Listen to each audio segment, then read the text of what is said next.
First time থেকে উনি আমাকে খুব মেন্টালি টর্চার করতেছিল। আপনার কারেন্ট বন্ধ, তারপরের দিন পানি বন্ধ, এখন আপনার বাসা আমি ভাড়া নিলাম, তারপরে আপনি পরের দিনই বললেন যে আপনাকে আমি রাখবো না, এখন চলে যান। আর যখনই মনে হয় তখনই নোটিস করে, আবার টাকা বাড়ায় দিলেই উনি আবার ঠিক হয়ে যায়। এসআই ফরিদ নিজে দাঁড়িয়ে থেকে অফিসের তালা কেটে বাড়িওয়ালাকে সাথে নিয়ে আমার পুরো অফিসটা তছনছ করে দিছে।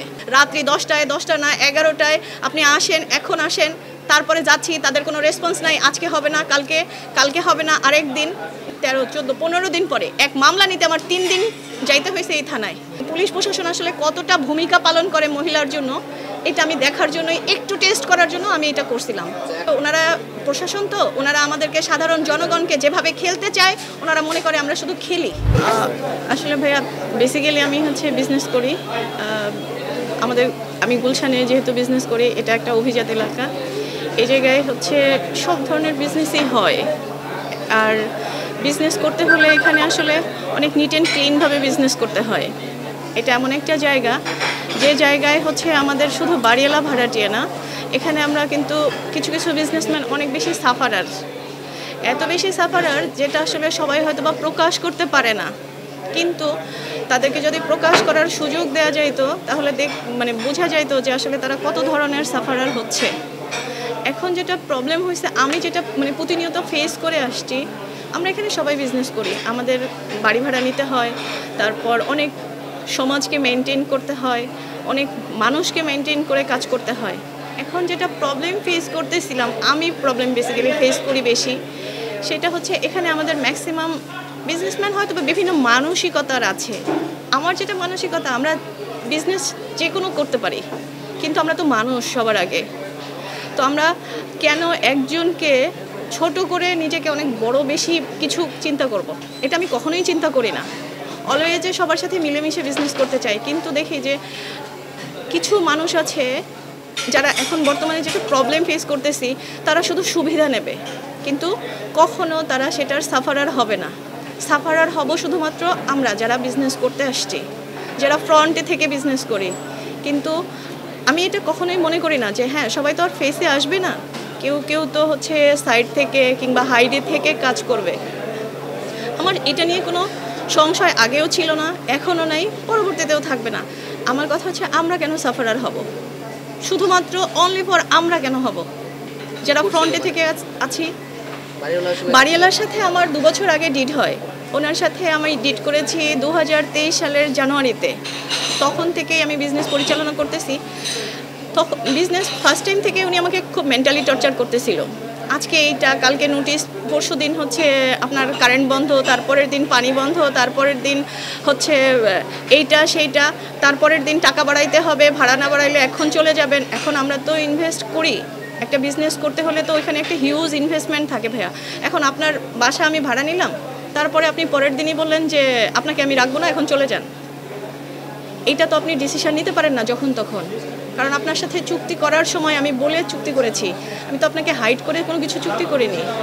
পরবর্তীতে আপনি আমাকে নোটিশ দিলেন আপনি এখন এটা চলে যাবেন, না হলে আপনাকে টাকা বাড়ায় দিতে হবে। হ্যাঁ, আপনার সাথে আমি বসে ডিসিশন নিয়ে সব কিছুর তো এভিডেন্স হয় না, সব কিছুকে এভিডেন্স করে করা পসিবল?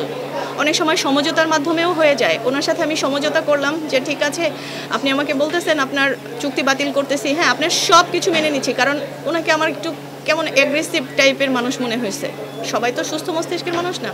তো ওনাকে আমি এই জন্য অনেক সময় স্যাক্রিফাইস করে আসছি। স্যাক্রিফাইস করার কারণে যদি উনি আমাকে দুর্বল চিন্তা করে, তাহলে তো আসলে এটা মেনে নেওয়া যায় না সবসময় ভাইয়া। সবসময় দুর্বলতা প্রকাশ করছি যে হ্যাঁ ঠিক আছে, আপনি রাইট আমি রং, আপনি রাইট আমি রং, এভাবে করে আসতেছি গত 2 বছর যাবৎ। হঠাৎ করে এটা অক্টোবর, সেপ্টেম্বরে উনি আমাকে 20 তারিখ অথবা 25 তারিখের মধ্যে নোটিশ করলো একটা। এটা নোটিশ উনি করেই থাকে, ওনার যখনই মনে হয় তখনই নোটিশ করে, আবার ওই কথা বলে কিংবা টাকা বাড়ায় দিলেই উনি আবার ঠিক হয়ে যায়।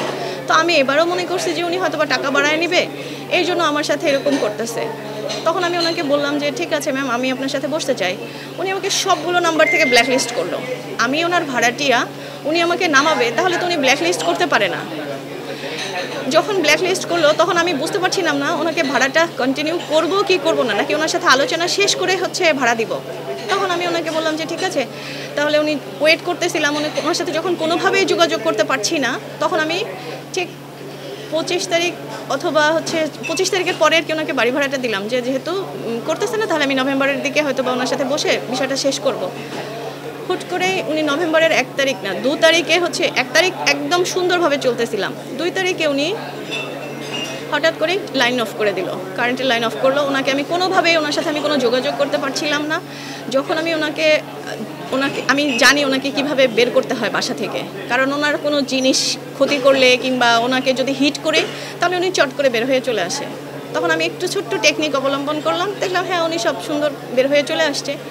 আসার পরে ওনার সাথে আমার অনেক ধরনের ঝামেলা হয়। ওনার ছেলে 2টা আগে আসছে, ছেলে 2টা আসলো, তারপরে ওরা ছোট মানুষ, ওদের সাথে কি কথা বলবো? আমার ছেলে মানে ওদের ছেলে, আমারও তো বাচ্চা আছে, ওনারও বাচ্চা আছে। আমি বাচ্চাদের সাথে বেসিক্যালি কথা বলতে চাইনি, যত বড়ই হোক না কেন। আমি তখন বললাম যে তোমার মাকে ডাকো, তোমার মায়ের সাথে কথা বলবো, টাকা তো আমি তোমার মাকে দিয়েছি, আর লেনদেন বাসা ভাড়া এগুলো তো বাচ্চাদের সাথে আমি কথা বলতে পারি না। এর মধ্যে ওনারা আমাকে যেভাবে কথা বলতেছে আমিও একটু চিৎকার চেঁচামেচি করছি, এমন না যে আমিও চিৎকার চেঁচামেচি করিনি, কারণ ওখানে আমার ইনভেস্টমেন্ট আছে, আমার প্রবলেম আছে, অনেক কিছু মিলায়া। তারপরে যখন ওনাকে এরকম করলাম তখন উনি দেখলাম যে না, উনি অনেক কিছুই করার চেষ্টা করতেছে। বেসিক্যালি আমি ওনার সাথে একটু মিসআন্ডারস্ট্যান্ডিং করেই কিন্তু কন্টিনিউ করতেছিলাম। উনি 7 তারিখে এসে এমন একটা সিন ক্রিয়েট করলো, এটা প্রশাসনের হেল্প নিল। প্রশাসন হেল্প যখন নিল তখন উনি হঠাৎ করে পুলিশ টুলিশ নিয়ে এসে আমার অফিসে হচ্ছে, আমরা তখন শুধু আমরা সবাই ছিলাম, অন্য বাহিরের কেউই ছিল না, আমি ছিলাম। যেহেতু ওখানে শক্তি প্রয়োগ করে আছি, যে আমরা দখল দিয়ে আছি, জাস্ট একটা দখলদারিত্বর মতো, যে উনি আমাকে টাকা দিবে না, আমার কোনো কিছু নিতে দিবে না, বিজনেস করতে দিবে না, টাকা ফেরত দিবে না, কথা বলবে না। এটা কেমন ধরনের হচ্ছে দুনিয়া? ঠিক আছে, আমরা একটু অস্থিতিশীল অবস্থায় আছি, সব কিছু মেনে নিয়েই চলতেছি তো, কিন্তু উনি যদি সব সময় একইভাবে আচরণ করে, এটা তো ভাই আসলে মেনে নেওয়া যায় না। সব সময় কি একই আচরণ করা মেনে নেওয়া সম্ভব? আমিও তো মেয়ে মানুষ, আমার ছেলে একটু অসুস্থ, বেসিক্যালি ও ছিল কলকাতায়, তখন আমার মাথাটাও ঠিক ছিল না, খুব বেশি আসলে যন্ত্রণায় ছিলাম তখন। আমার ছেলে অসুস্থ থাকা, আমার ছেলেটা অসুস্থ হওয়ার পর থেকেই আমি একটু সবাইকে একটু অন্যভাবে দেখি, যে না, দুনিয়াটা আসলে খুব অল্প সময়ের জন্য, আমি খুব দ্রুত সব কিছু থেকে নিজেকে বের করে নিব। তখন ওনাকে আমি স্যাক্রিফাইস করলাম যে ম্যাম আপনি ঠান্ডা হন, আপনি আমার সাথে, আমি যেহেতু এখানে ইনভেস্ট করছি, আমি জাস্ট 1 ইয়ার থাকবো আপনার এখানে, আপনি রাখতে না চাইলে তো থাকতে পারবো না, জাস্ট 1 ইয়ার যদি আমাকে সুযোগ দেন তাহলে আপনার কিচ্ছু নিতে হবে না, আমাকে টাকা দিতে হবে না, আমার কোনো কিছু দিতে হবে না, আপনাকে সব আমি গুছিয়ে দিয়ে যাব। আমি অন্যভাবে জানি যে উনি নিজে বিজনেস করবে, তো আমার তো এটাতে কোনো সমস্যা নাই। ওনার বাড়ি, উনি যদি বিজনেস করে এটা তার ব্যক্তি স্বাধীনতা, করতেই পারে। তো উনি আমাকে যদি হিট করে, আমার সব কিছু আত্মসাৎ করে, আমাকে লাথি দিয়ে যদি রাস্তায় ফেলে দেয়, তাহলে তো উনি আসলে এটা করতে পারে না। কারণ উনি আমাকে হচ্ছে নভেম্বরে যখন 2 তারিখ থেকে 7 তারিখের মধ্যে যখন ঝামেলা করে কোনো কিছু করতে পারছিল না, ওই দিন হঠাৎ করে এডিসি স্যার ছিলেন, এসি স্যার ছিলেন, ওসি স্যার সহ পুলিশ প্রশাসন সবাই এসে, হ্যাঁ গুলশান জোনের সবাই ছিলেন, এডিসি ছিলেন, ওসি স্যার ছিলেন, তারপরে আরও এসআই ছিলেন, কনস্টেবল ছিলেন, সবাই মিলে একটা অভিযান যেটা করা যায় সেই অভিযান করলেন। অভিযানে ছিলাম আমি, আমার ম্যানেজার ছিল, আর হচ্ছে আমরা যারা ছিলাম সবাই মিলে। উনি হচ্ছে এসে আমাদেরকে নিয়ে গেল, হঠাৎ করে এসে, কোনো কথা নাই, কোনো কিছু নাই, হঠাৎ করে নিয়ে গেল। কিন্তু আমি নিয়ে যাওয়ার সময় ওনারা বলতে পারবে না যে আমি কারোর সাথে একটা প্রশ্ন করছি কিংবা মিসবিহেভ করছি। আমি শুধু একটা রিকোয়েস্ট করেছিলাম যে ওসি স্যারকে, যে স্যার এই মহিলা তো হচ্ছে এই জন্য করতেছে, আপনি সবটাই জানেন। এটা কিন্তু আমরা অলমোস্ট 2 তারিখ থেকে 7 তারিখ পর্যন্ত ওসি স্যার বিষয়টা জানে, থানা জানে, প্রত্যেকটা পার্সন জানে থানার। আমি আর বাড়িওয়ালা যেভাবে থানা মুভ করতেছিলাম, আমাদেরকে কাউকেই কোনো সমাধান দিচ্ছিল না, না আমাকে কিছু বলতেছিল, না বাড়িওয়ালাকে কিছু বলতেছিল, আমাকেও থেমে যেতে বলতেছে না, বাড়িওয়ালাকেও বলতেছে না থেমে যেতে। একটা তো সুস্থ সমাধান আছে, এটা তো এমন কোনো কিছু না যে আমরা বাইরের মানুষ। এরকমটা হচ্ছে 7 তারিখে যখন হয় অভিযানের সময় আমাকে এডিসি স্যার আমার দায়িত্ব নিয়েছিলেন যে আপনার তালা দিয়ে গেলাম, তালাটা এরকমই অক্ষত থাকবে, আপনাকে হচ্ছে আপনি যেখানেই থাকেন ওইখান থেকে আসার পর আপনি আপনার সমস্ত জিনিস হেফাজতে পাইলেই হয়েছে। আমি বলছি ঠিক আছে। আমার তখন একটা চাবিটা, তালাটা ওই মহিলা কেটে দিয়েছিল। পুলিশ অভিযান করার সময় উনি তালা কাটা যে মেশিনটা আছে ওইটা দিয়ে তালা কেটে তারপরে আমার ভিতরে আসছে। আমি তো দরজা খুলে দিয়েছি পরে। তখন ওনারা একটা নর্মাল তালা, আমার এই অফিসের একটা নর্মাল তালা দিয়ে যায় এবং চাবিটা আমাকে দেখিয়ে বলছে যে এই যে চাবিটা নিয়ে গেলাম, এটা তোমার অক্ষত থাকবে, তোমার প্রতিষ্ঠান অক্ষত থাকবে, সব অক্ষত থাকবে। আমি বলছি আচ্ছা ঠিক আছে, কনফিডেন্স তো রাখতেই হবে, প্রশাসনের উপর কনফিডেন্স রাখবো না কার উপরে রাখবো। যখন এটা করলো আমি ঠিক 3 দিন পরে জানি যে প্রশাসনিক থানার একজন এসআই ফরিদ, ওনার নাম এসআই ফরিদ, আমার নামে ওনারা মামলা করে। পরবর্তীতে আমার মামলার আয়ু হচ্ছে এসআই ফরিদ নিজে দাঁড়িয়ে থেকে অফিসের তালা কেটে বাড়িওয়ালাকে সাথে নিয়ে আমার পুরো অফিসটা তছনছ করে দিছে। পুরো অফিসটা যখন তছনছ করে দিছে তখন আমি জানতে পারলাম, আমি তখন বাইরে, তখন আমি জানতে পারলাম যে এই অবস্থা চলতেছে। সাথে সাথে আমি তো সবাইকে, আমার তো ভাই ব্রাদার বাইরে আছে, তাদেরকে বললাম যে একটু যাও, যে একটু দেখো যে আসলে আমি তো যেতে পারছি না, একটু যে দেখো, যেহেতু থানা এখানে হেল্প করতেছে, থানার এসআই একজন ওখানে দাঁড়ানো, এটা কিভাবে পসিবল? এটা কি সম্ভব যে আমাকে যিনি হেফাজতের দায়িত্ব নিল অথচ উল্টা উনি এসে আমার জিনিসপত্র নষ্ট করতেছে? এটা কিভাবে পসিবল? যখন এই কথা বললাম তখন উনি কিভাবেই হোক, যেভাবেই হোক আর কি, উনি মালসাবানা তখন উনি বিক্রি করবে, এরকম লোকজনও আসছে গেটের কাছে যে গাড়ি লোড দিয়ে আমার মালসাবানা নিয়ে চলে যাবে। যখন এইটা জানার পরে ওনারা স্টেপ নিল, তখন মালসাবানা কি করছে আমি জানি না। তারপরে থেকে গেটে এখন পর্যন্ত আমি আমার হাউসে ঢুকতে পারি নাই, আমি আমার রুমটাতে ঢুকতে পারি নাই, ফ্ল্যাটে আর কি, এক কথায় ফ্ল্যাটে ঢুকতে পারি নাই। কোথায় কি অবস্থা ছিল কোনো কিচ্ছু জানি না। একটা অফিসে অনেক ধরনের ম্যাটেরিয়ালস থাকে ভাই, আমরা বিজনেস করি, আমাদের টাকা থাকে, আমাদের অনেক প্রয়োজনীয় সামগ্রী থাকে, অনেক দামি কিছু লাগে। আমাদের অফিস তো আর একদম নর্মালি চলে না, নর্মাল অফিস কিন্তু চলে না আমাদের। এখন বাড়িওয়ালার সাথে ভাইয়া এটা তো আসলে বোঝাই যায়, যদি আইনের লোক দাঁড়িয়ে থেকে আমার মামলা চলমান, আমি তখন অ্যারেস্ট হয়েছি 3 দিন আগে, আমি যখন মামলা চলমান থাকা অবস্থায় আমার অবর্তমানে পুলিশ দাঁড়িয়ে থেকে যদি আমার একটা দরজা ভেঙে সব কিছু এলোমেলো করে, তাহলে কি এটা কাউকে বোঝার কিছু আছে যে এখানে প্রশাসন একদম নীরব ভূমিকা পালন করে নাই কিংবা হেল্প করছে? বরং এটা যদি রাইটস থাকে, আমি ওনাকে বারবার বলছিলাম, আমি থানাকে বারবার বলছি যে স্যার আপনাদের কি এটা রাইটস আছে একজনের বাড়ির তালা ভেঙে কিংবা একটা ফ্ল্যাটের তালা ভেঙে আপনি যে কোনো জিনিস এলোমেলো করতে পারেন? আমি এসআই ফরিদ ছিল সেদিন, এসআই ফরিদ ছিল একদম ইনস্ট্যান্ট স্পটে দাঁড়িয়ে থেকে সে আমার তালা ভেঙে বাড়িওয়ালাকে হেল্প করছে। এটা চোখের দেখা তো আমি অবিশ্বাস করব না। এবং এই বিষয়টা নিয়ে আমি তাকে প্রশ্ন করছিলাম, এটা নিয়ে আমি এটা বলি ভাইয়া, আমি যখন ওনাকে কোনোভাবে প্রশ্ন করার পর অ্যান্সার পাচ্ছিলাম না, তখন আমি থানার ওসি স্যারের সাথে কথা বললাম যে স্যার আসলে এটা তো এই অবস্থা, দেখলাম আমাকে সবাই ইগনোর করতেছে, পুরো থানাটা একদম ইগনোর করতেছে, কিন্তু বলতেছে না। একটা ইগনোর আমি বুঝি, আবার আপনি আমাকে সাপোর্ট দিচ্ছেন সেটাও বুঝি। আপনি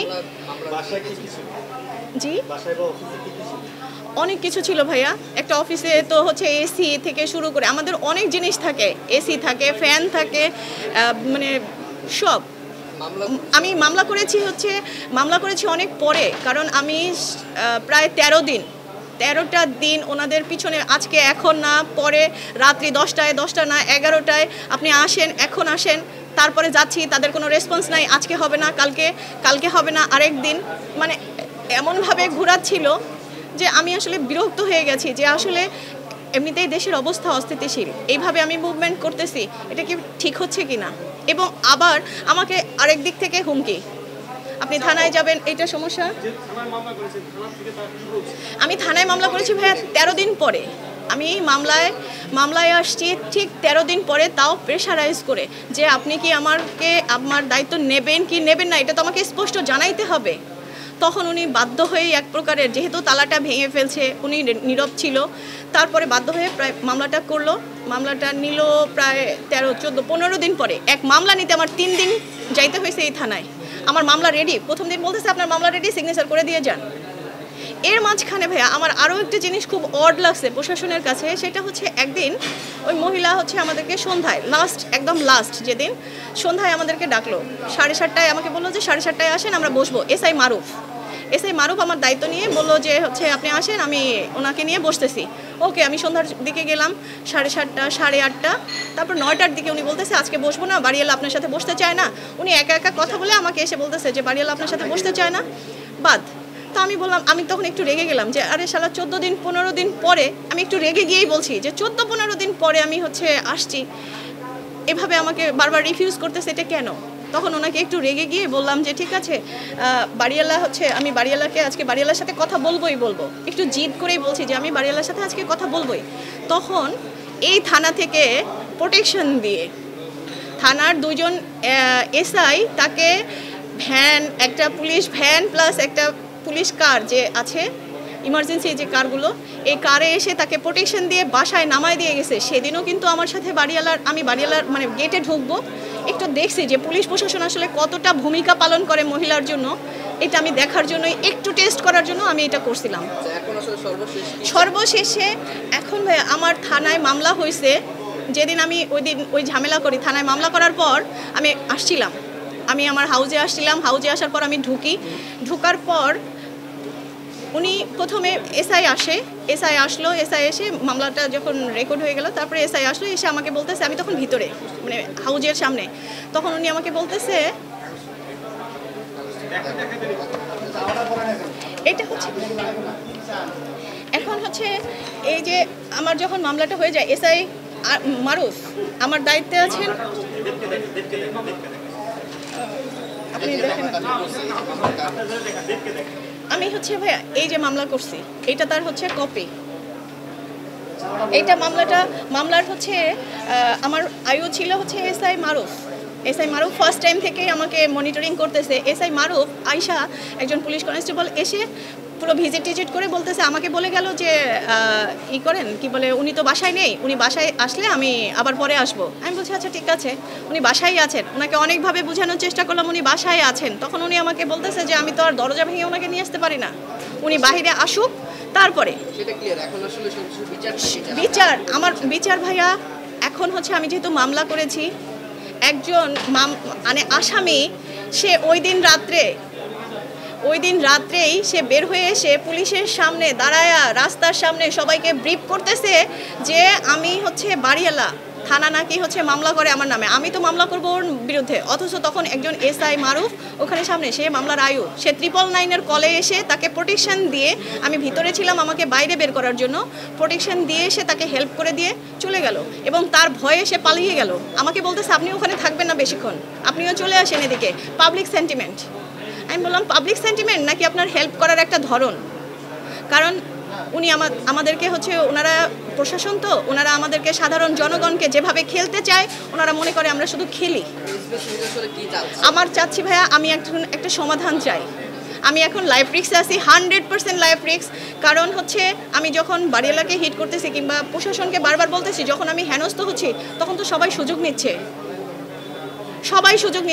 আর একজন বাড়িওয়ালা যখন নিজে চিন্তা করে যে ওর 27 লক্ষ টাকা, ওনাকে 27 লাখ টাকা ডিপোজিট দেওয়া আছে, এটা আমি আত্মসাৎ করবো, ওকে দিতে হবে না, ওর মালসাবানা আমি দিব না ওকে, তাহলে তো মানে সে যে কোনো ধরনের স্টেপ নিতে পারে। আমি অবশ্যই নিরাপত্তাহীনতায় আছি। আর প্রশাসন এখানে একদম এমন নীরব ভূমিকা পালন করতেছে, আমি আসলে ওনাদেরকে বুঝে উঠতে পারছি না, ওনারা কি আসলে মানে প্রশাসনের লোক নাকি পার্সোনাল কারো হচ্ছে কেনা লোক। আমার এখন মনে হচ্ছে পার্সোনাল কেনা লোক।